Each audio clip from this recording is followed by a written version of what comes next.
সাব্বাস মাননীয় প্রধানমন্ত্রী তারেক রহমান, সাব্বাস। শুধু কথার কথা নয়, মাননীয় প্রধানমন্ত্রী তারেক রহমান এবার কাজে কর্মে প্রমাণ দেখাতে চান। দিন বদলে গেছে, আগের দিন আর নেই, এখন নতুন জামানা শুরু। দিল্লির দাদাগিরির দিন যে শেষ, তাই এবার লাখো মানুষের সামনে দাঁড়িয়ে আঙুল উঁচিয়ে বুঝিয়ে দিলেন এই তীব্র হুঙ্কারে কিভাবে কাঁপিয়ে দিল দিল্লির মসনদ। পুরা ভারতবর্ষ মুসলমানের অধীনে চলে আসবে, মুসলমানের আইন জারি হবে ইনশাআল্লাহ। পৃথিবীর কোনো শক্তি নাই, সেই দিন বেশি দূরে নাই যেদিন আমরা সেই পার্শ্ববর্তী রাষ্ট্রে আল্লাহর রাসূলকে রাজি খুশি করব। 2024 সালের রাজনৈতিক পট পরিবর্তনের পর বাংলাদেশের পররাষ্ট্র নীতিতে আসছে এক বড় ধরনের গুণগত পরিবর্তন। গত জুনেই বেইজিং সফর শেষ করেছেন প্রধানমন্ত্রী তারেক রহমান, আর এবার মাত্র মাস দুয়েকের মধ্যে তিনি পাড়ি জমাচ্ছেন সূর্যোদয় দেশ জাপানে। চীন সফরের পরপরই জাপানের এই আমন্ত্রণ কি বাংলাদেশের কোনো নতুন কৌশলগত ভারসাম্য বা ব্যালেন্সিং গেমের অংশ? নীরবে বদলে যাচ্ছে বাংলাদেশের সামরিক শক্তির ভবিষ্যৎ। আকাশ, স্থল কিংবা সমুদ্র, চোখের আড়ালে এগোচ্ছে এমন এক পরিকল্পনা যা বাস্তবায়িত হলে আগামী 10 বছরে সম্পূর্ণ নতুন রূপ পেতে পারে দেশের আকাশ, স্থল ও সমুদ্র প্রতিরক্ষা ব্যবস্থা।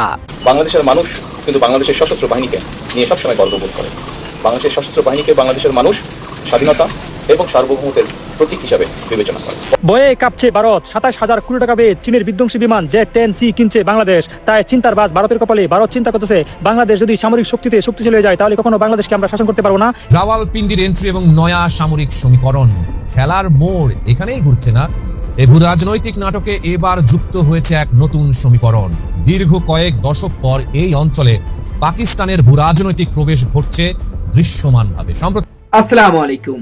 চীন সফরের পর এবার ভারতীয় দাদাগিরিকে রুখে দিতে বাংলাদেশের বর্তমান প্রধানমন্ত্রী তারেক রহমান জাপান সফর করছে।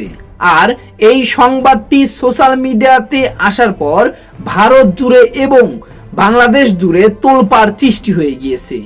একদিকে বাংলাদেশের সাধারণ জনগণের মধ্যে আনন্দর জোয়ার বয়ে যাচ্ছে, বিপরীতে ভারতীয় মিডিয়া এবং ভারতীয় নীতি নির্ধারকদের রাতের ঘুম হারাম হয়ে গিয়েছে। আর এটা নিয়ে ভিডিওর শুরুতেই আপনারা বেশ কিছু ভিডিওর অংশ বিশেষ ইতিমধ্যেই দেখেছেন। মূলত আজকের এই ভিডিওটিতে সেই সকল ভিডিওর বিস্তারিত আলোচনা দেখতে পারবেন এবং তার সাথে বাংলাদেশ এবং ভারতের রাজনৈতিক প্রেক্ষাপট নিয়েও বেশ কিছু ভিডিওর অংশ বিশেষ ইতিমধ্যেই দেখেছেন। মূলত আজকের এই ভিডিওটিতে সেই সকল ভিডিওর বিস্তারিত আলোচনা দেখতে পারবেন। ভিডিওর শুরুতেই যে সকল ভিডিও দেখেছেন তা থেকে হয়তো ইতিমধ্যেই আন্দাজ করতে পেরেছেন আজকের এই ভিডিওটি কতটুকু গুরুত্বপূর্ণ হতে চলেছে। অতএব চলুন কথা না বাড়িয়ে একটি লাইক দিয়ে সম্পূর্ণ ভিডিওটি দেখে আসি। 2024 সালের রাজনৈতিক পট পরিবর্তনের পর বাংলাদেশের পররাষ্ট্র নীতিতে আসছে এক বড় ধরনের গুণগত পরিবর্তন। গত জুনেই বেইজিং সফর শেষ করেছেন প্রধানমন্ত্রী তারেক রহমান, আর এবার মাত্র মাস দুয়েকের মধ্যে তিনি পাড়ি জমাচ্ছেন সূর্যোদয়ের দেশ জাপানে। কিন্তু কেন হঠাৎ টোকিও সফরের এই তোড়জোড়? চীন সফরের পরপরই জাপানের এই আমন্ত্রণ কি বাংলাদেশের কোনো নতুন কৌশলগত ভারসাম্য বা ব্যালেন্সিং গেমের অংশ? আজকের ভিডিওতে আমরা খতিয়ে দেখব এর পেছনের আসল ভূ রাজনীতি। কূটনৈতিক সূত্র বলছে আগামী অগাস্টের প্রথমার্ধেই ঢাকায় বসছে দুই দেশের পররাষ্ট্র সচিবদের বৈঠক, আর সেখানেই চূড়ান্ত হবে প্রধানমন্ত্রীর টোকিও সফরের মূল রূপরেখা। আসলে গত 28 জুন ঢাকায় জাপানি রাষ্ট্রদূত এবং 1 জুলাই জাপানের বৈদেশিক সম্পর্ক বিষয়ক সংসদীয় উপমন্ত্রী শিমাদা তোমাকি যখন প্রধানমন্ত্রীর সাথে দেখা করেন তখনই এই সফরের আমন্ত্রণ জানানো হয়। তবে এই সফর কেবলই একটি সৌজন্য সাক্ষাৎ নয়। বিগত 5 দশক ধরে জাপান বাংলাদেশের এক বিশ্বস্ত উন্নয়ন সহযোগী, কিন্তু 2023 সালে এই সম্পর্ক উন্নীত হয় কৌশলগত অংশীদারিত্বে।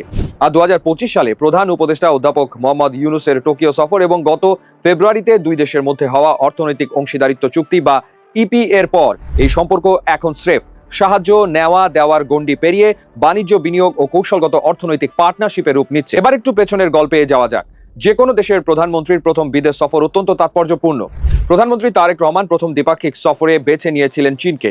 সেখানে চীনের প্রেসিডেন্ট শি জিনপিং এর সাথে বৈঠক, তিস্তা মহাপরিকল্পনায় চীনের কারিগরি যুক্ততা এবং গ্লোবাল ডেভেলপমেন্ট ইনিশিয়েটিভ বা জিডিআইতে বাংলাদেশের অন্তর্ভুক্তি, সব মিলিয়ে বেইজিং এর সাথে সম্পর্ক এখন এক নতুন উচ্চতায় পৌঁছেছে। আর ঠিক এই জায়গাতেই ভূ রাজনীতির আসল খেলা। চীনের সাথে এই গভীর রাজনৈতিক ও অর্থনৈতিক যুক্ততার পর জাপানের সাথে অংশীদারিত্ব আরো জোরদার করা বাংলাদেশের জন্য এখন এক বড় কৌশলগত ভারসাম্য বা ব্যালেন্সিং অ্যাক্ট। এক পক্ষকে বেশি গুরুত্ব দিলে অন্য পক্ষ যেন অসন্তুষ্ট না হয়, ঢাকা এখন সেই নীতিতেই হাঁটছে। চীন যেখানে অবকাঠামো ও বেল্ট অ্যান্ড রোড ইনিশিয়েটিভ নিয়ে এগোতে চায়, জাপান সেখানে এগোচ্ছে তাদের free and open Indo Pacific ধারণা নিয়ে, যার মূল লক্ষ্য অর্থনৈতিক নিরাপত্তা এবং উন্নত অবকাঠামো। জাপানের সাথে বাংলাদেশের এই সম্পর্কের বড় প্রমাণ দৃশ্যমান আমাদের চারপাশেই। ঢাকার প্রথম মেট্রো রেল, মাতারবাড়ি গভীর সমুদ্র বন্দর কিংবা শাহজালাল আন্তর্জাতিক বিমানবন্দরের দৃষ্টিনন্দন থার্ড টার্মিনাল, সবখানেই রয়েছে জাপানি সংস্থা জাইকার অবদান। আগামী 16 ডিসেম্বরের মধ্যে থার্ড টার্মিনালটি পুরোপুরি চালু করার লক্ষ্য নিয়ে কাজ করছে দুই দেশ। এমনকি খরচ কমাতে পারলে এমআরটি লাইন 1 এবং লাইন 6 এর কাজেও জাপানকে আরও যুক্ত করতে চায় বর্তমান বিএনপি সরকার। শুধু অর্থনৈতিক বা অবকাঠামো নয়, এই সম্পর্ক এখন সামরিক দিকেও মোড় নিচ্ছে। ভূ রাজনৈতিক বিশ্লেষক ও বিআইপিএসএস এর প্রেসিডেন্ট আনামা মুনিরুজ্জামান মনে করেন, সম্প্রতি দুই দেশের মধ্যে প্রতিরক্ষা সহযোগিতার চুক্তি সইয়ের মাধ্যমে এই সম্পর্ক বহুমাত্রিক হচ্ছে। এতে সহযোগিতার নতুন দুয়ার উন্মোচিত হবে। বর্তমান ভূ রাজনৈতিক বাস্তবতায় বাংলাদেশকে ঘিরে চীন, জাপান, যুক্তরাষ্ট্র, ভারত এই চার পরাশক্তির স্বার্থের লড়াই এখন স্পষ্ট। একদিকে যেমন প্রতিটি দেশের কাছ থেকে সুবিধা নেওয়ার বড় সুযোগ রয়েছে, তেমনি রয়েছে কোনো এক পক্ষের দিকে ঝুঁকে পড়ার চ্যালেঞ্জও। আর এই চ্যালেঞ্জ মোকাবেলা করে টোকিও সফরে যাচ্ছেন প্রধানমন্ত্রী। কিন্তু হিসাবটা শুধু চীন আর জাপানের মধ্যেই সীমাবদ্ধ নয়। বাংলাদেশ এখন মূলত এক ভূ রাজনৈতিক চতুষ্কোণের কেন্দ্রে অবস্থান করছে। চীনের প্রেসিডেন্ট শি জিনপিং সম্প্রতি মিয়ানমারকে যুক্ত করে চীন ও বাংলাদেশের মধ্যে একটি নতুন অর্থনৈতিক করিডোরের প্রস্তাব দিয়েছে। বেইজিং যখন এই করিডোর, বন্দর আর উৎপাদন শিল্পের মাধ্যমে দীর্ঘমেয়াদী প্রভাব বিস্তার করতে চাইছে, ঠিক তখনই যুক্তরাষ্ট্র ও ভারত এই অঞ্চলে চীনের একচ্ছত্র আধিপত্য ঠেকাতে তৎপর। আমেরিকার মূল নজর যেখানে বাংলাদেশের বিশাল বাজার, শ্রমমান ও সামুদ্রিক নিরাপত্তার দিকে, সেখানে ভারতের কাছে বাংলাদেশ হলো তার উত্তর পূর্বাঞ্চলের সংযোগ ও সীমান্ত নিরাপত্তার মূল চাবিকাঠি। কূটনৈতিক বিশ্লেষকদের মতে এই চার পরাশক্তির স্বার্থ নিজেদের মধ্যে প্রতিযোগিতামূলক হলেও তা পুরোপুরি পরস্পর বিরোধী নয়। কারণ ভারত ও যুক্তরাষ্ট্র কৌশলগতভাবে চীনের ঘোর বিরোধী হলেও ব্যবসা আর বিনিয়োগের ক্ষেত্রে তারাও কিন্তু বেইজিং এর উপর ব্যাপকভাবে নির্ভরশীল। ফলে পরাশক্তিগুলোর এই পারস্পরিক নির্ভরতার সুযোগ নিয়ে বাংলাদেশ কিভাবে নিজের জাতীয় স্বার্থকে সর্বোচ্চ সুরক্ষিত রাখতে পারে, সেটাই এখন দেখার বিষয়। আপনার কি মনে হয়, চীন ও জাপানের সাথে এই দ্বিমুখী সম্পর্ক কি বাংলাদেশের অর্থনীতি ও কূটনীতিতে এক নতুন দিগন্তের সূচনা করবে? আজকের আলোচনা সকলকে স্বাগত জানাচ্ছি। আমি অতি আলাউদ্দিন। অনেকে মনে করেন যে বাংলাদেশকে ভারত যে কোনো মুহূর্তে গিলে খেতে পারে, বাংলাদেশকে যে কোনো মুহূর্তে তারা অস্ত্রের মুখে দখল করতে পারে। কিন্তু এর বিষয়টা একেবারে ভিন্ন রকম। অনেক সময় দেখা যায় যে ভারত বড় বড় হুঙ্কার ছাড়ে শুধুমাত্র আপনার এই টেবিল টকশোতে, কিন্তু সেই হুঙ্কারটা বাস্তবে কতটা সত্য হবে এই বিষয়টা নিয়ে আমি আজকে আলোচনা করব। আপনারা জানেন যে বাংলাদেশের 3 দিকে ভারতের সীমান্ত। তাদের কাছে যথেষ্ট পরিমাণ সেনাবাহিনী আছেন, মিসাইল, গোলাবারুদ এবং পৃথিবীর অত্যাধুনিক অস্ত্র ভাণ্ডার, এমনকি তাদের কাছে আপনার বিখ্যাত যে অত্যাধুনিক অস্ত্র সখই সহ তাদের কাছে আপনার পারমাণবিক বোমাও রয়েছে। কিন্তু তারপরেও ভারত কেন বাংলাদেশকে দখল করতে পারবে না? এর একটা জাদুকরী বিষয় আছে। একটা ভূখণ্ডের একটা বহু আগের, আজ থেকে 600-700 বছর আগের একটা বিশাল একটা বিষয় আছে। সেই বিষয়টা হচ্ছে, আপনারা জানেন যে বাংলাদেশের সেনাবাহিনী আর ভারতের সেনাবাহিনী, বাংলাদেশের একজন সেনাবাহিনী সমান ভারতের 15 জন সেনাবাহিনী। কারণ বাংলাদেশের সেনাবাহিনীরা এতটাই চৌকস এবং আপনার দক্ষ, সেটা ভারত কখনোই সম্ভব নয়। মনে করুন বাংলাদেশকে ভারত দখল করতে আসবে, তাহলে তাদের 30 থেকে 40 ডিভিশন সেনাবাহিনীর প্রয়োজন আছে। তাদের কাছে মনে করুন 50 ডিভিশন সেনাবাহিনী রয়েছে। তাদেরকে বাংলাদেশকে দখল করতে হলে 40 ডিভিশন সেনাবাহিনীর প্রয়োজন। কিন্তু বাংলাদেশের যে সীমান্ত, 3 সীমান্তেই বাংলাদেশের আপনার সেনাবাহিনীরা সবসময় টহল দিচ্ছেন। কিন্তু ভারত এমন একটা ভূখণ্ড, যে ভূখণ্ডের চারদিকেই তাদের শত্রু। সেই শত্রুদের বিষয়টা যদি আলোচনা করি, তাহলে আশ্চর্য হবেন যে ভারত যদি বাংলাদেশে 40 থেকে 30 ডিভিশন সেনা মোতায়েন করে দেশকে দখল করার জন্য কিংবা যুদ্ধ করার জন্য, তাহলে তাদের ভারত দখল হয়ে যাবে মাত্র 4 ঘন্টায়। কিভাবে, সেই বিষয়টা নিয়ে আজকে আলোচনা করব। মনে করুন যে আপনার চীন সীমান্ত থেকে বাংলাদেশ সীমান্তে এই সেনা মোতায়েন করলো ভারত, কিন্তু চীন সীমান্তে চীনেরা বেইজিং অর্থাৎ চীন এই ভারতের যে সীমারেখা তারা দখল করে নিবে। আবার যখন আপনার 30-40 ডিভিশন সেনা মোতায়েন করবে বাংলাদেশে যুদ্ধ করার জন্য, তখন পাকিস্তান সীমান্তে যত সেনাবাহিনী আসবে তারাও তো বাংলাদেশ সীমান্তে আসতে হবে যুদ্ধ করার জন্য। তখন আপনার কাশ্মীর দখল হয়ে যাবে পাকিস্তানের, যার কারণে ভারত কখনোই চাইবে না যে তাদের এই অল্প কিছু সেনাবাহিনী তারা বাংলাদেশে যুদ্ধ করার জন্য আসুক। তাদের সবচেয়ে বড় যে সমস্যাটা সেটা হচ্ছে বাংলাদেশের চাইতেও বড় একটি ভূখণ্ড রয়েছে পাকিস্তান এবং চীন সীমান্তে। তারা এমন একটা বিষয় কখনোই চাইবে না যে আমরা বাংলাদেশকে দখল করতে গিয়ে, বাংলাদেশের সাথে তর্কে জড়াতে গিয়ে, যুদ্ধে জড়াতে গিয়ে আমরা এই চীনের একাংশ মানে ভারতের একাংশ এবং এই পাকিস্তানের যে চীন আপনার কাশ্মীর, এই কাশ্মীরটা হারিয়ে যাক। তারা সবসময় চায় যে বাংলাদেশকে একটা হুমকি ধুমকি দেওয়ার জন্য। আপনারা দেখেছেন যে গত 55 বছরে ভারত বাংলাদেশকে নিয়ে অনেক ঘটনা রটনা তারা রটিয়েছে। বিশেষ করে তারা সবসময় বলতো যে আমরা বাংলাদেশকে দখল করে নেব, বাংলাদেশের সীমারেখা ভারতের সাথে নিয়ে আসব। তারা অনেক সময় আপনারা দেখেছেন যে এই পানি আটকে দিয়েছে, তারা সীমান্তে কাটা বেড়া দিয়েছে, কাটা তারের বেড়া দিয়েছে, তারা পুশিং করার চেষ্টা করেছে। কিন্তু এই বদ্বীপ সম্পর্কে ভারতের যারা বর্তমান সেনাবাহিনী, ভারতের যারা প্রধানমন্ত্রী নরেন্দ্র মোদী, তার হয়তো ইতিহাস জানা নেই, তিনি হয়তো ইতিহাস জানেন না।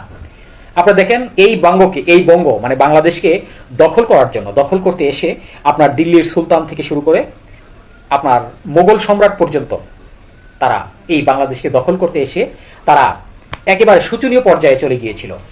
সবচেয়ে মজার বিষয়টা হচ্ছে আজ থেকে বহু বছর আগে বিশ্বজয়ী আলেকজান্ডার এই বদ্বীপের কাছে এসে যখন তাদের এই বিদ্রোহী তারা বিপ্লবী এই যে আমাদের বাঙালিরা তার ইতিহাস শুনে এই আলেকজান্ডার পর্যন্ত পিছু হটতে হয়েছিল এই বাংলাদেশকে দখল করতে এসে। আর ভারতকে তো বাংলাদেশের মানুষ পাত্তাই দিচ্ছে না। বাংলাদেশকে ভারত যদি দখল করতে হয় তাহলে মনে রাখতে হবে তাদের যে 7 সিস্টার আছে, চীনের যে ভারতের যে একাংশ আছে আপনার যেটা নিয়ে গত কয়েক বছর ধরে চীন ধীরে ধীরে অরুণাচলকে দখল করতে চাচ্ছে, দখল করেই ফেলেছে কিছুটা। আবার অন্যদিকে পাকিস্তান আপনার কাশ্মীরকে, জম্মু কাশ্মীরকে দখল করার যে একটা চেষ্টা করছে এবং কি অবশেষে বেশ কিছু অংশ তারা দখল করে নিয়েছে, যেটাকে পৃথিবীর স্বর্গরাজ্য বলা হয় আপনার কাশ্মীরকে। এই অঙ্গরাজ্য এই রাজ্যটাকে দখল করার জন্য পাকিস্তান বসে রয়েছে, অরুণাচলকে দখল করার জন্য চীন বসে রয়েছে। ভারত এতটা বোকা নয়, তারা এতটা ননসেন্স নয় যে বাংলাদেশের মতো একটি ভূখণ্ডকে দখল করতে এসে একদিকে যেমন বাংলাদেশ সেনাবাহিনীর কাছে 5 ঘন্টাও তারা টিকে থাকতে পারবে না, এবং এদেশের যারা কৃষক, শ্রমিক, রাখাল, এদেশের আপামার জনসাধারণ, তাদের কাছেও ভারতের যারা সেনাবাহিনী আছে 2 ঘন্টাও টিকতে পারবে না। আপনারা ইতিমধ্যেই দেখেছেন যে রংপুর অঞ্চলে আপনার যেভাবে আপনার যেই বর্ডারে যেভাবে সেনাবাহিনীরা এই ভারতের BSF বাংলাদেশকে হুমকি দেওয়ার জন্য তারা যখন এগিয়ে আসে, এদেশের কৃষকরা কাঁচি হাতে নিয়ে, এদেশের কৃষকরা কুড়াল হাতে নিয়ে, এদেশের কৃষকরা দা, খন্তি, ঘরের যা আছে দেশীয় সব অস্ত্র নিয়ে এই সীমান্তে তৈরি করে মানে চলে আসে যুদ্ধ করার জন্য। আমাদের যে সেনাবাহিনী, আমাদের যে BGP, border guard of Bangladesh, তারা আসলে হাসতে হাসতে মরে যায় যে আমাদের এই সোনার ছেলেরা, বিদ্রোহীরা, আমাদের এই বিপ্লবীরা, এই যে কৃষকদের মতো সাধারণ যারা মানুষ আছেন, তারাও এই বাংলাদেশকে রক্ষা করার জন্য তারা উঠে পড়ে লেগে যায় এই ভারতীয় বিএসএফ এর বিরুদ্ধে। তাহলে বুঝতেই পারছেন বিএসএফ কখনোই বাংলাদেশের সীমারেখায় এসে তারা একেবারে যে ফিরে যাবে এরকম চিন্তা ভাবনা করাটাও ভুল। ভারত যার কারণে এখন বিভিন্ন সময় হুমকি দিলেও একেবারে চূড়ান্তভাবে তারা আমাদের সাথে লড়তে আসবে না, যুদ্ধ করতে আসবে না, দখল করতে আসবে না।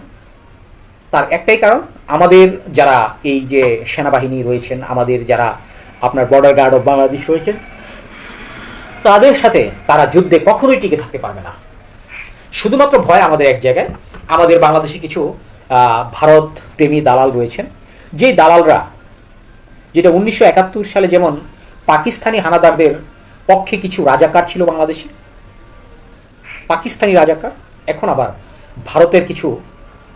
ভারতের কিছু প্রেমী আছে যারা ভারতপ্রেমী বাংলাদেশের। এই ভারতপ্রেমী যে রাজাকাররা আছেন তাদের জন্য হয়তোবা আমাদের এই ভারতের সাথে যুদ্ধ করতে গেলে কিছুটা বিপদ হতে পারে। সেই বিপদকে সামাল দেওয়ার জন্য আমাদের কৃষকরা রয়েছে, আমাদের এদেশের জেলেরা রয়েছেন, এদেশের সাধারণ মানুষ রয়েছেন, এদেশের ছাত্র জনতারা রয়েছেন, যারা কখনোই ভারত যদি বাংলাদেশের সীমারেখার মধ্যে একটি পা ফেলে তাহলে পা কেটে তাদেরকে রেখে দিবে।